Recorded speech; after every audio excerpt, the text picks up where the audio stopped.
On today's episode of the Ag Irrigation Collective Podcast, we're going to be discussing some of the NRCS federal irrigation equipment programs that are grant programs. We sit down with the president of Mountainland Supply as well as the CEO of Mountainland Supply as we discuss some of these government programs that are funding programs for ag irrigation equipment. Stick around. No kidding. Uh-huh. Wow. So Yeah. another caveat to ag sales, at least in Utah, is the government funding that can help somebody purchase that material. Yeah. Will you kind of explain that to the windshield wipers, like how that works? Yeah, absolutely. So there's actually a brand new program that just came up. I'll talk about that one first. So the state of Utah has got the program, and it's called the Utah Water Optimization Grant. And what it does, and you can apply for up to a $500,000 credit from the state. So it can be $1 million job. If you get approved on it, they will pay 50% of that job. Oh, So if you have $1 million pipeline job to improve your water system, to optimize your the water new standards. use, Yeah. yep, then they will pay 50% of that project. So that's the state of Utah program, and that could mean that you're going from wheel lines to pivots. It could mean that you're going from dirt ditch to wheel lines, even Yeah. stuff like that. Or there's even water companies that are running on these dirt canals that they're going into pipelines, Right. you know, to help conserve that water. Because out of those canals and ditches that are dirt, you lose a ton of water. And not just into the ground, but into evaporation. Oh, absolutely, yeah. Yeah. Open air, Yeah. going into the ground. Because you can go anywhere on any ditch bank and you see willows growing. Yeah. They're robbing that water as well. Yeah. All the weeds and foliage that's not necessarily useful is taking that water. And so if they put it in a pipeline, That eliminates that issue. it eliminates, you don't lose as much water. So Yeah. so they're trying to attempt to do some of that to help conserve water, just in the matter of not losing it to some outside forces. Yeah. And then there's a couple of federal programs, one of which is called the EQIP program, EQIP, and it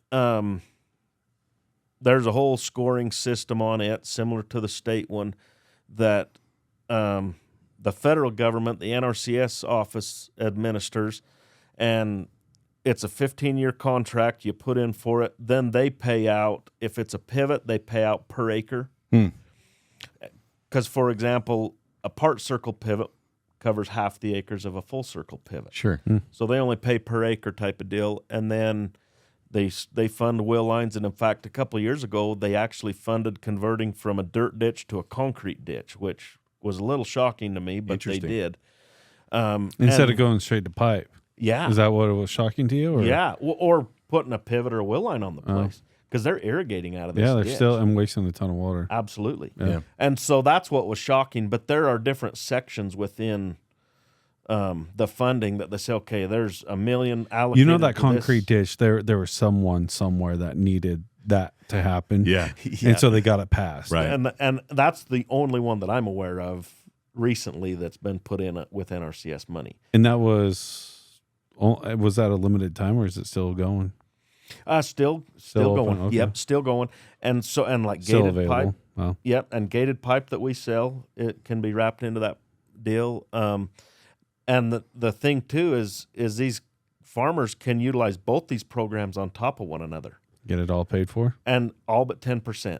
Wow. So then the state and federal come in and say, okay, Because they want you to still have some skin in the game. yep, Yeah. and that skin in the game can be labor. So they may not come up with any cash. Really? Yes. Can be equity, sweat Yep. equity. So they can Wow. come up with some labor, dig the trenches with their backhoe, some fuel, and different things, and call that their 10%, Yeah.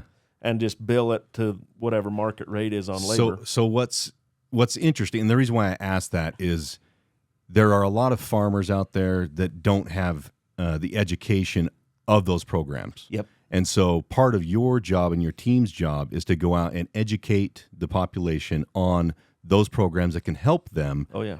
do these projects. And the government's interested in it because it helps with the watershed. It helps Yep. with water conservation.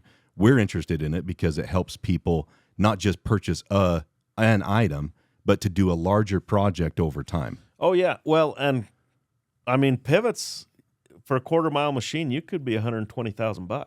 Yeah. And you're on full circle, you're covering about 120, 125 acres, and so you're around $1,000 an acre, maybe after the complete project with a pump and pipe and all that, you're maybe $1,200-1,300 an acre.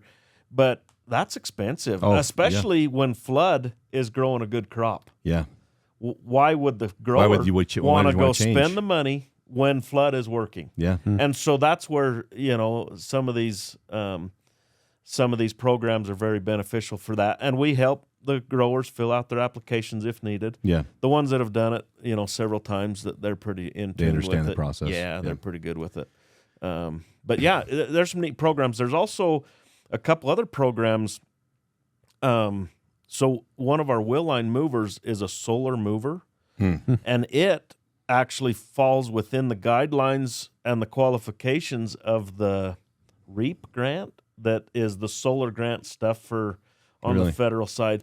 Down to Monticello area, I don't know the exact town, but Alan Barry had sold 3 movers to one guy that was awarded that grant, and it essentially paid for one of the movers. Wow. It's put amazing. 3 in it. So there's programs available for, a lot of stuff that we can capture. And we attempt to research those and understand what those programs are so we can help our growers take advantage of that. So, and we're getting really long on time, so I want to kind of get close to wrapping it up. But you and your team do a program called Agstravaganza every year. Yep. Where you'll bring in growers and you'll educate them on those items and a myriad of other things, because your sales vertical also touches geotextiles, because soil stabilization is important to a farmer or a grower. Yeah. Pond lining is also very important, so they don't have the loss through the pond walls. Absolutely. Pumps are very important. So you'll bring in those verticals, and then they also get in touch with those customers so they can help them with their entire project. Yep. Which is, it's not totally unique to your vertical, but it is awesome that you have that cross collaboration between other verticals. Yeah, and I think what's unique, not strictly the ag vertical, but the ag vertical where I think it's mostly unique is we sell to the end user. Right. And so we provide that Agstravaganza, and that's where we can wrap in our other verticals to come in and train the end user who's going to be using these products, how to winterize their pivot, and and we'll bring in, I think this January we're scheduled to have Jim and his crew come in and teach about pumps. Yeah. And Dale and his crew will come in and teach about maintenance, winterization, safety, that type of stuff.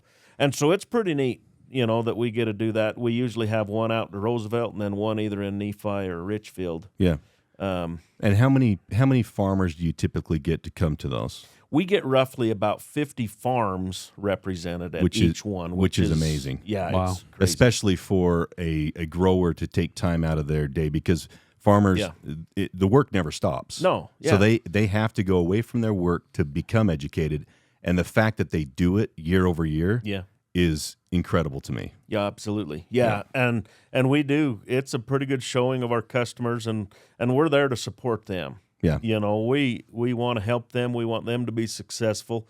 And there's been guys that are like, why do you teach, these farmers to fix their stuff? You're in the business to fix their stuff. And it's like, if they can fix it themselves, more power to them type of deal. And we want them to be able to be self-sufficient, because it's expensive to do anything anymore. And so it's a good service that we try and provide. And, of course, we have a great lunch. Like I said earlier, I'm a lunch guy. And so anyway. All about the food. That's why I show up too. Yeah, absolutely. Yeah. And we appreciate when you do. Yeah. But no, it's good. It's really really a neat program that we get to do usually in January that we have those. So I have a soft spot in my heart for the agricultural vertical, just because that's my history goes back to that. I love being around that customer base. They are extremely loyal, like Brandon was saying. If you can't stub your toe with them. Yeah, that's right. But if you don't stub your toe with them, then they don't have the desire to look anywhere else, because you've already created that solution for them. You've already made their business better. And so the loyalty is there, and they keep coming back. And I love that about that customer base. Yep, absolutely. And that's part of what we're finding, or what we've known, that is very challenging to crack into a new area. Yeah. You know, it's just tough because they're latched on. They have a relationship with somebody already. that's offering them a great service. Yeah. And so it's tough, but we're making it work. No, Yeah. you guys are awesome. We're making it work. That concludes the episode for today. Sure appreciate you stopping in. See you on down the road. Be profitable, my friends.